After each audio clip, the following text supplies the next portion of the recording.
چترال جہاں پہ سیاح جانا چاہتے ہیں اور ادھر پہنچنا بڑا مشکل ہے کیونکہ سڑکیں ہمیشہ ٹوٹی ہوئی ہوتی ہیں، ادھر بھی ایئرپورٹ بند پڑا ہوا ہے۔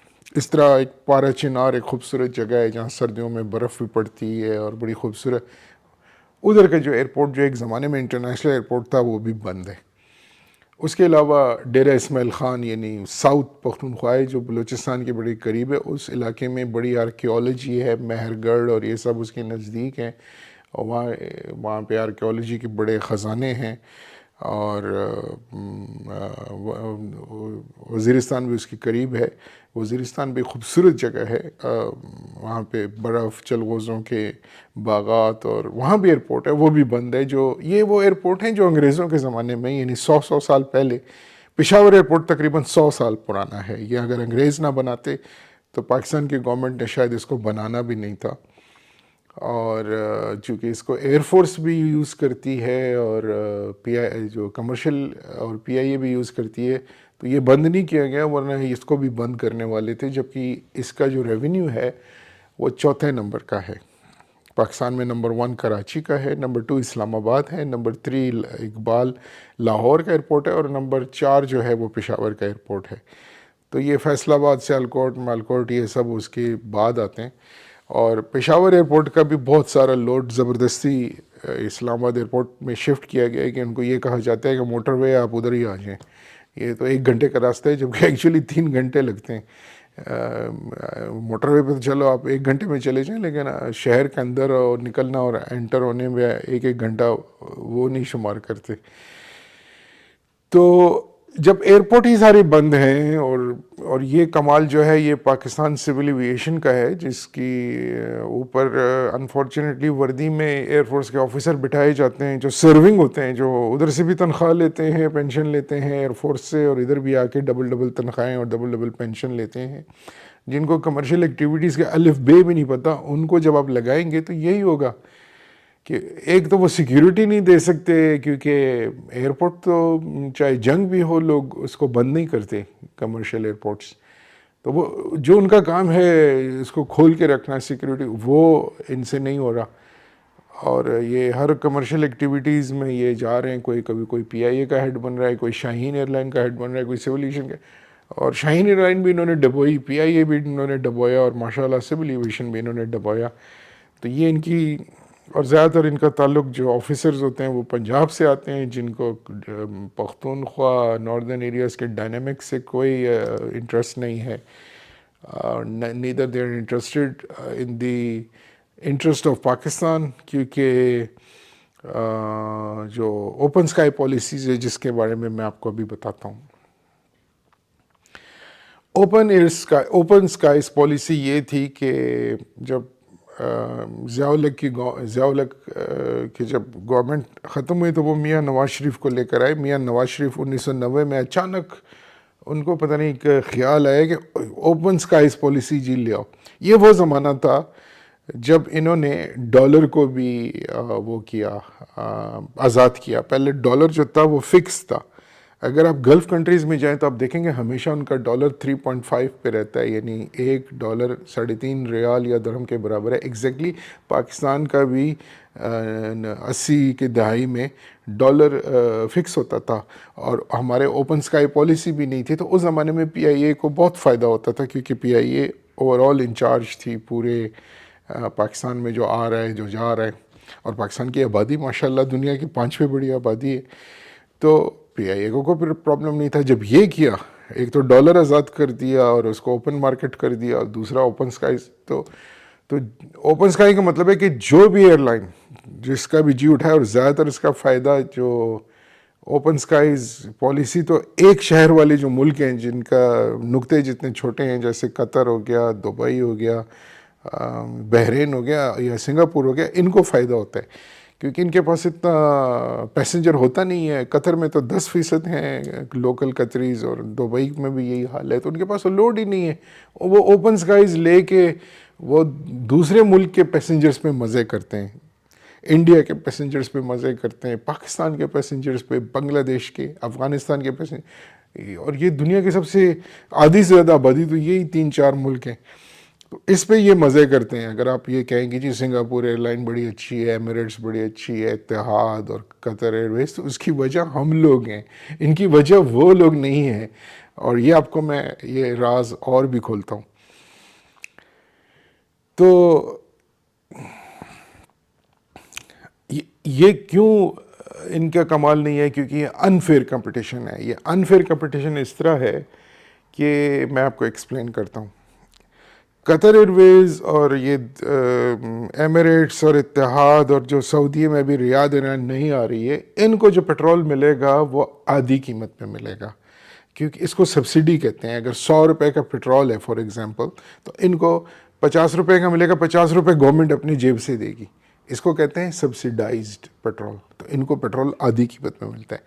دوسرا, ان کا جو ریٹ ہے, ایک تو آدھا ہے, دوسرا وہ فکسڈ ہے کہ اگلے ان کے ساتھ ایگریمنٹ ہو جاتی ہے کہ بھئی یہ اگلے 10 سال تک میں تمہیں پیٹرول اس قیمت پہ دوں گا. یہ نہیں کہ پاکستان میں ہر 15 دن میں پیٹرول سٹاک مارکیٹ کی طرح اوپر جا رہا ہے, سٹاک مارکیٹ کی طرح نیچے جا رہا ہے. تو ان کو فکس ریٹ پہ گورنمنٹ پیٹرول دیتی ہے, ایک آدھی قیمت پہ سبسیڈائز دیتی ہے اور پھر فکس ریٹ پہ دیتا ہے. اس کا مطلب ہے کہ گورنمنٹ یہ کہتی ہے کہ یہ جو بڑا ٹینک ہے پیٹرول کا, یعنی تمہارے 10 سال کا جو پیٹرول ہے یہ اس ریٹ پہ ہے, اور یہ میں نے تیرے لیے رکھا ہوا ہے, چاہے اوپن مارکیٹ میں ریٹ اوپر جائے نیچے جائے, تمہارا یہ ریٹ ہے.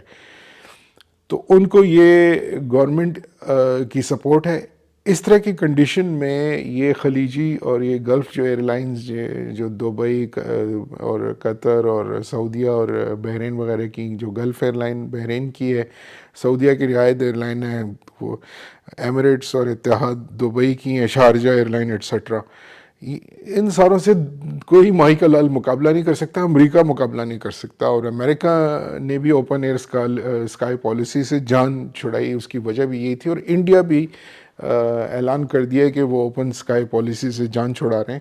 انہوں نے جب اپنی وہ ایئر لائن ٹاٹا کو دی ایئر انڈیا, تو انہوں نے کہا ہم اوپن ایئر اسکائیز پالیسی کو ختم کر رہے ہیں.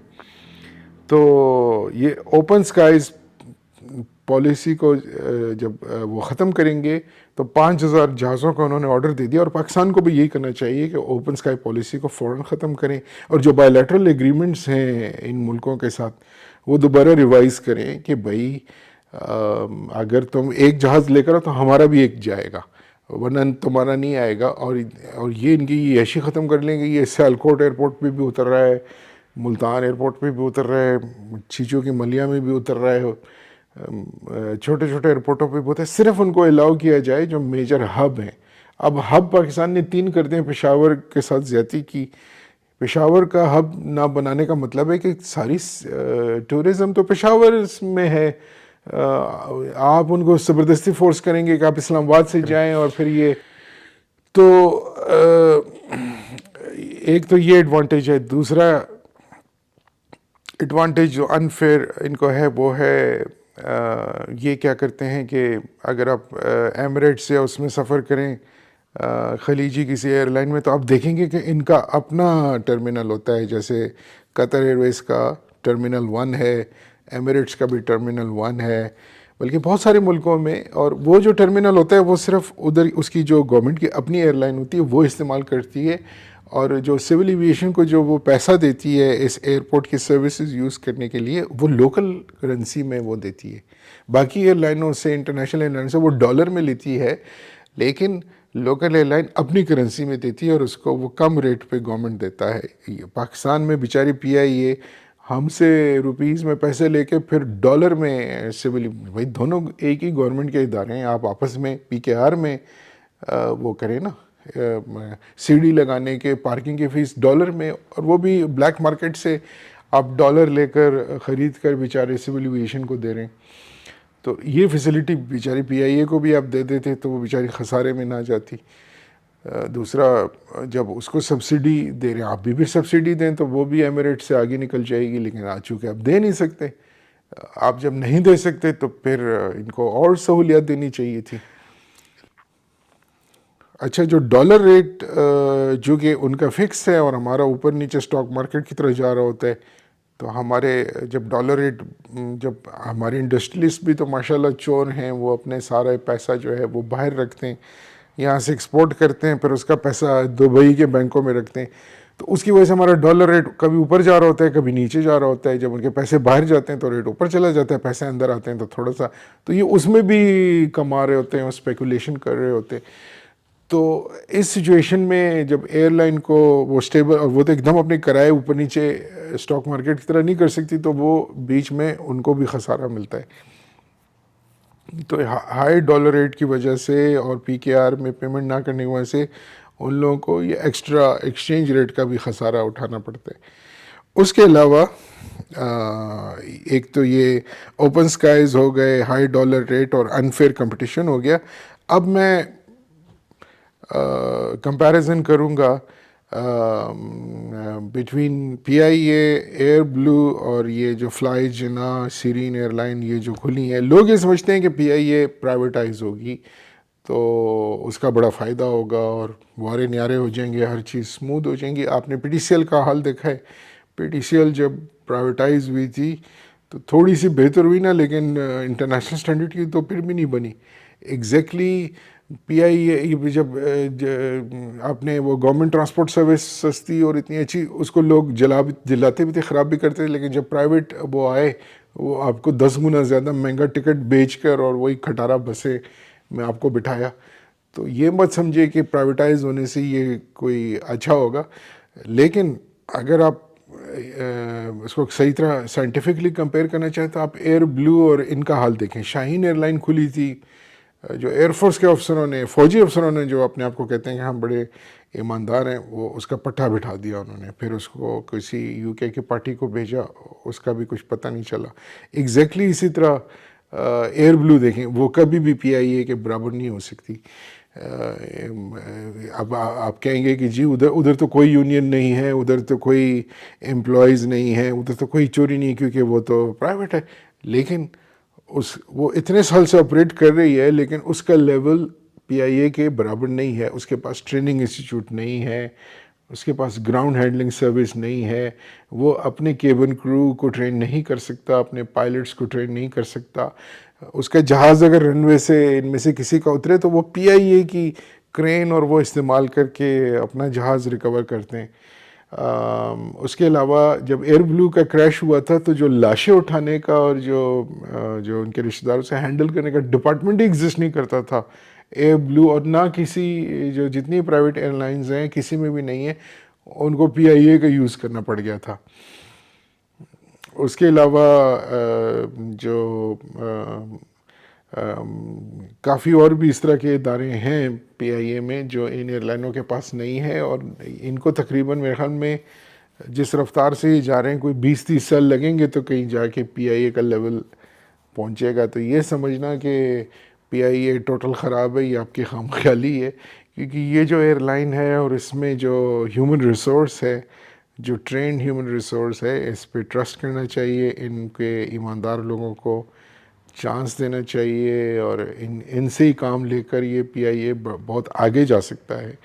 اور اس میں سیاسی بھرتیوں اور اس کو ختم کر کے انڈیپینڈنٹ کر دیں، اور اس میں کسی کا عمل دخل نہ ہو.